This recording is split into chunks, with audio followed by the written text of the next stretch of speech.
Goodness gracious. ESPN NBA analyst Tim Legler joins us now. I mean, from the time the Nets traded James Harden for Ben Simmons until now, this back injury that crops up after the trade, thinking of bringing him back in an elimination game. Now he's not coming back. What is your take on this entire saga, how it's been handled by the Nets and also by Ben Simmons?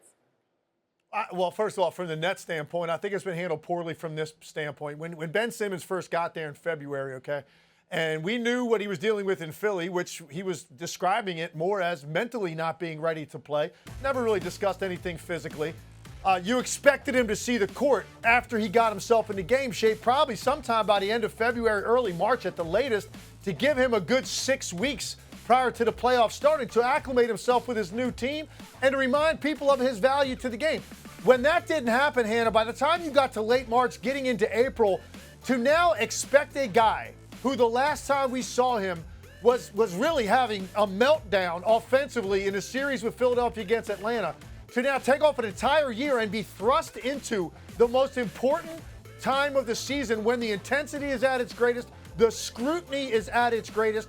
You're talking about a team that already had a lot of dysfunction, dealt with a lot of injuries, and you're just going to jump into the fray against the best defensive team in the NBA? It made no sense to me from the beginning. And I just don't think it's the kind of thing, Hannah, where you even remotely begin to open the door that we might see Ben Simmons if this could happen. You don't even make the announcement, honestly, until that day. Ben Simmons is going to play tonight because you've already gotten through shoot around.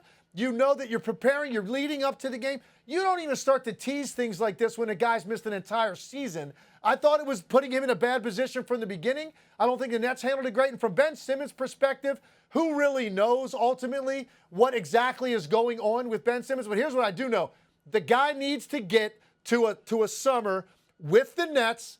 Put in your work with these guys in the gym over the summer. Build up trust. Build up your credibility again as a teammate. And then be ready to go opening night next year with a fresh start. To thrust him out there in the middle of this chaos against a defense this good, you're doing nothing but setting him up to fail.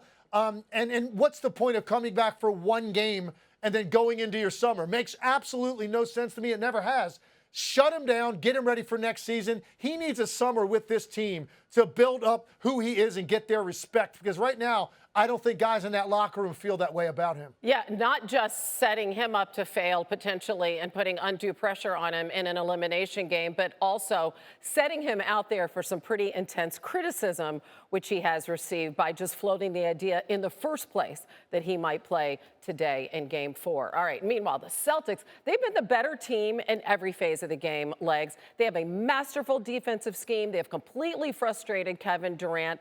We know it's difficult to close teams out on the road, though. So what adjustments can the Nets make to free KD up tonight?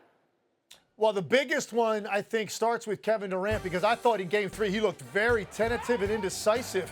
And listen, if you've been smothered the way that he has through 2+ games, with this kind of blitzing and the physicality and the much contact as he's facing, and by the way, a stable of defenders that have a physical profile that can really bother you, I would maybe feel the same way, a little tentative, indecisive, not exactly sure where that double team is coming from, so it makes you not go in to aggressive mindset where you're operating as an elite scorer.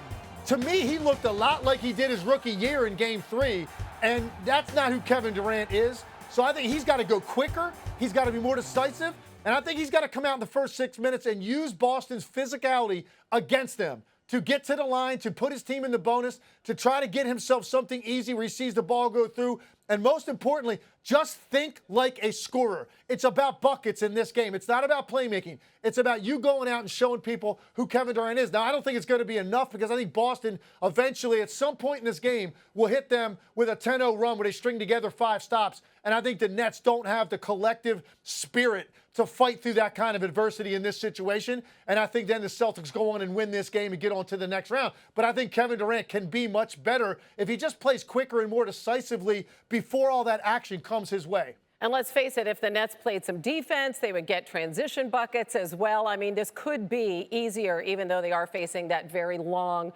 very strong lineup of the Celtics. Legs, we appreciate it. Much more NBA to come. Thanks. Thanks for watching ESPN on YouTube. For live streaming sports and premium content, subscribe to ESPN+.